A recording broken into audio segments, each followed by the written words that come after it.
To find out, we've invited Kevin Parker on the show tonight. He's the New York State Senator from Brooklyn. You just saw on that tape. Senator Parker, welcome. Thanks for coming on tonight. Thanks for having me on, Tucker. So I should just say at the outset what I'm sure our viewers already know, which is it's already against federal law to sell firearms to the mentally ill, thank heaven, and I think all of us support that restriction. So it's already against the law. But what other constitutional rights that we as Americans possess should be contingent on how we behave on social media? Well, let's be clear. I take an oath that supports the amendments and the whole Constitution, both the U.S. and the state government Constitution. And so this is really not about impinging on constitutional rights. This is really about safety. This is really about how do we, in fact, make the state of New York as safe as possible. Now, we've already been very safe. We're one of the top 3 safest states in the entire country, particularly when you look at, mass shootings, thank God. But we can always be safer, and we can always make sure that what happened in Pittsburgh, what we saw in Parkland, what we saw in Orlando doesn't happen here.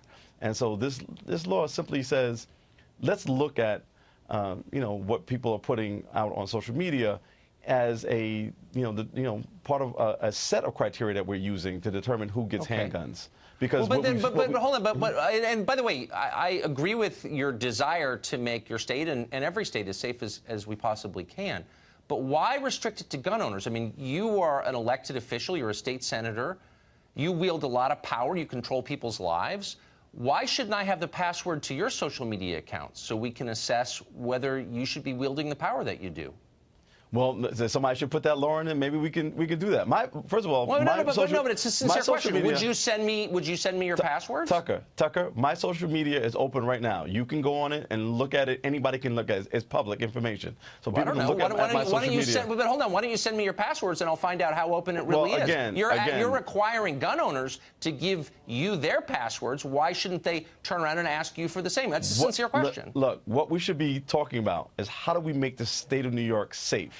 And I'm simply saying right now we're not as safe as we can be because people are saying things on social media and we're not using that and looking at that as we in fact give out a weapon that is used to kill people. Okay, but I get what you're saying. I guess I'm just wondering why we're restricting it. I mean, as long as, and you've said that privacy is not a concern, and if you have concerns about privacy, don't carry a gun, don't buy a gun. Okay, but you're saying that that's the only category to which this applies. Why don't we apply it to voting? Again, before you vote and choose who runs the state, who controls your life, why shouldn't you have your social media checked? I'm not sure I understand. Because voting doesn't necessarily lead to people killing each other. This is really about access to guns. No, this is about access to guns, and we know that there's a direct correlation with the number of guns that are available in states and the prevalence of mass shootings. We know that internationally as well. I'm sorry, just to interrupt you. That's actually that's not true. I think Wyoming has the highest per capita gun ownership in the country. I don't think there are any mass shootings. With the 5 people who live in Wyoming and the guns that they have. But when you look there is not a correlation between those two. There's absolutely. Tucker, there absolutely is. And we look at places like Japan. When we look at places like Japan and we look at places like Australia, they have much lower gun violence, and especially mass shootings. The question here is exactly because they limit the number of guns that people have. But you're not calling for limiting the number of guns in this bill. You're calling for people to turn over their social media passwords so you can decide whether they've said things that are naughty, and if they have, they don't get to own a gun. And so my question is, what other constitutional rights are dependent on your approval? Is the right to abortion? Should we, before allowing women to have abortions, check their social media accounts? This is a sincere question. And if not, why not? Tucker, I'm really focusing on the issue of gun violence. There's too much gun violence in our communities, too much gun violence across the country. Look, I agree. And it's really important that we get it down. But hold on. Who's going to make this? I mean, you're obviously not going to engage the New York State Police. The New York State Police. The New York State Police. But they'll just decide? Typically, before we determine someone is mentally ill, we adjudicate that person mentally ill. That's the term we use. This is not about mental illness. This is in addition to the other... What is it about? In addition to the other criteria that the New York State Police will use, and they already use, to determine who should be eligible to get a gun permit. In addition to that, what I'm saying is we should also have the state police review the social media accounts of the people who are making and take the request. The passwords, right? And so, but what would cause this? So the state police, independent of a judge, just get to decide whether you can have a gun or not based on whether or not they like what you've said on Facebook. Well, the state legislature has the ability, with the signature of the governor, to in fact make law. And so we make it the law. We then can in fact subscribe so then you turn the over power to the state police to make a determination. It's just which they do all the time, by the way. Which they, well, of course they do. Yeah, the police get to unilaterally decide whether we can exercise our constitutional rights. You're comfortable giving the police they're that not unilaterally power? deciding. The state legislature is actually deciding. The state legislature is handing over to them the power to decide. That's in fact not. No, exactly. So in every case, exactly. But we do that. But they already have that power right now. Right. Okay. At this very moment, the state police decide who gets a gun and who doesn't get a gun. A human question. Do you think it's a little intrusive that the government would be forcing citizens to turn over their social media passwords to the police before doing something the Constitution guarantees them the right to? That doesn't bother you in any way? That doesn't seem a little bit, say, totalitarian or something that maybe China would do? Tucker, we make legislation through a process. All the things that you have objected to, there are lots of people who object to it. There's conversations that are going on.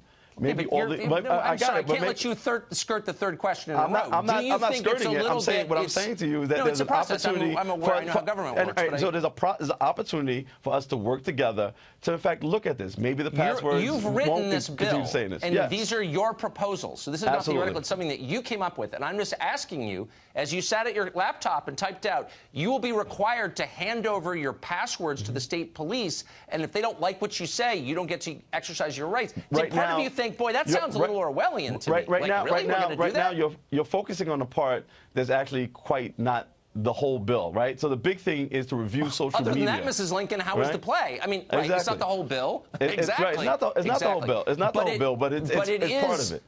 Right, is part of it. And you don't see that as fascist in any way. Are there any other decisions that, I mean, should the state police have to sign off on your marriage, do you think, or how many kids you can have? Would that be, I mean, because obviously some people shouldn't be getting married.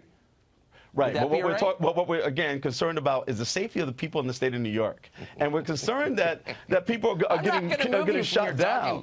I'm not going to get you to think critically about this. Obviously. No, well, I know what I'm doing. What I'm doing is talking about the values, and I get that some people believe that having a gun is more important than protecting the lives of strangers. No, but it's my job as a state legislator to, in fact, to do both.